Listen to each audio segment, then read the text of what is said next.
All right, man. Could the Detroit Lions trade for Raiders wide receiver Hunter Renfrow? Let's talk about it. Thumbs up the video, share the video, subscribe to the channel. Next subscribe button is the bell icon button. Hit all notifications, increase your chance, get notifications. We go live or drop a video. Check out Detroit Lions Talk playlist for more videos like this. So apparently, it's been some talk about Hunter Renfrow possibly getting traded. We feel that the Raiders, a lot of people around the NFL feel like the Raiders are trying to take to get a USC quarterback, Caleb Williams, FYI. So the fans think Hunter Renfrow stays. So they did a poll, um, you know, and it says the longer it goes, less likely fans think the wide receivers traded. So at the end of the day, only way this really work in Detroit, which I mean, you got a plethora of different ways that it could work. You have Jahmyr Gibbs split in the slot, split out wide. But the one way this kind of will work is St. Brown is gonna have to dominate on the outside for this to work. Um, I still don't feel comfortable in what they got at the receiver room to get them through the first, even past the first 6 games. I mean, how the fans just got every little angry little thing to say about Jameson Williams, and it all really pretty much stems with his uh his love for Lamar Jackson. They're gonna run him out of town. This is what it is. Y'all not making an environment for him to be healthy. And everything he do. Oh man, you can't do this. You can't do. He a grown ass man. He's a grown man, and we know what type of people are saying these things about Jameson Williams. I'll leave it at that. I just say it ain't the brothers. Let the man live his life. If he mess up, he mess up. It is what it is. And we act like y'all ain't seen Mike Williams come in Detroit before. You act like you ain't had a Charles Rogers type of situation. And a lot of that stems for his support with Lamar Jackson. I still support Lamar over Jared Goff. I don't give a fuck. I tell y'all what it is. I ain't gonna lie to y'all. I'm a root for Lamar Jackson before I root for Jared Goff. No offense to Jared Goff, ain't a big fan of his, but I root for the Lions over everybody. But after I root for the Lions over everybody, I'm rooting for black quarterbacks. I ain't mention no words. I root for the brothers. Straight up and down. It's the Lions, then the brothers. And whoever winning my money after that. But a lot of that stems from that. And then also he got drafted. Oh, you didn't look happy to be here. We traded up for a guy that's already injured. So it's a lot of aspects that kind of get twisted up in there. But even past these games, I'm not sure that he gonna be a fit here this season. I mean, he gotta get his feet wet. No football for a month and a half. Don't have a rapport with Jared Goff. Don't seem like it ain't coming. But then Jared Goff didn't really have a rapport with some of the other receivers out there as well too. Like he was missing Josh Reynolds, his ace boom coon for a long time. But one thing about Hunter Renfrow, where it could work at if St. Brown can really be great on the outside.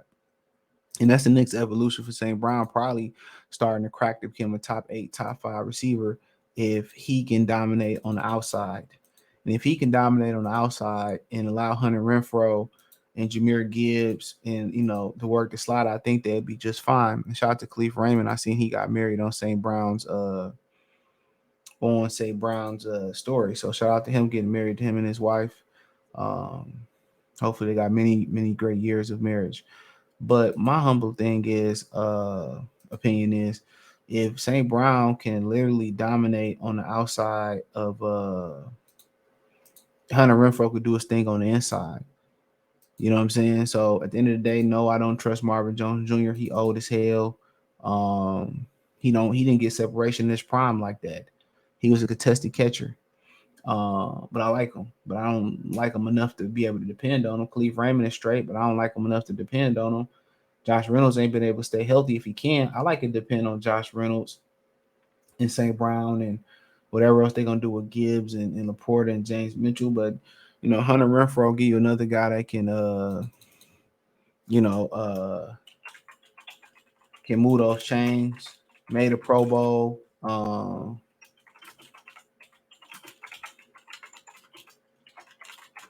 You know, you know, so but yeah, I like it. Don't Not sure what the compensation is gonna be,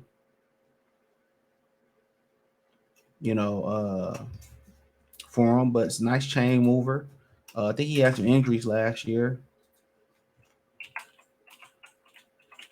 you know, so I think it'd be nice for them. Now it ain't we still ain't heard much about DeAndre Hopkins. I think he may be waiting to training camp, or maybe nobody truly run him. Maybe the report about he couldn't run, he can't run is valid. Um, but Hunter Renfrow, gonna move them chains. He's not gonna give you that deep speed that you're looking for, and obviously that's being provided by Jameson Williams, Josh Reynolds, Cleve Raymond, and St. Brown to a certain extent. But uh, but one thing he can do, he can move them chains. And you got a bunch of tight ends that can do that, but it's hard depending on young tight ends, especially rookies. So I mean, he had 128 targets, 103 catches in 2021. 1,038 yards, 9 TDs. I mean, it seemed like he could be a viable red zone threat. Um, so yeah, I mean, in reality, he could be your slot receiver. And obviously, you can go out there and bunch him and St. Brown up in the slot. They both can play the slot in certain formations, and he's still fairly young. So pretty sure he probably got a contract that's coming up. So I mean, I don't know if this would be more of a rental or whatever situation may be, but I don't know if this be more of a rental or whatever, but yeah, his contract is coming up. It's a potential out, so he signed an extension after next year. So if you don't work, you can move on from him next year, or you can pay him a couple dollars, $11 million, and I think the cap hit about 13 dead money, about 5.5 million. So yeah, I mean, shoot, anything to help them to make sure they got enough. But I think in some of the formations they go run with multiple tight ends, Jahmyr Gibbs split out wide. I think they feel like they gonna be okay. But just depending sitting there, when you one injury away from your receiver core going to be trash. And then Jameson suspension messed him up, and that's why even without the Jameson suspension, I felt they should have brought back DJ Shark. And maybe DJ Shark didn't want to come back, you know. But I still feel like they should have brought back DJ Shark. That's what I thought they should have done still. So, um, but yeah, I still thought they should have brought back DJ Shark. But hey, it is what it is. Let me know what you girls and guys think. Check out Detroit Piston Talk playlist. Thumbs up the video, share the video, subscribe to the channel. Next subscribe button is the bell icon button. Hit all notifications, increase your chance, get notifications. We go live or drop video. Financially, you want to support the channel, Cash App, $ CJ Good 313, Venmo CJ Good 313, PayPal link in the description. Hit the link tree. Let me know in the comment section. Peace.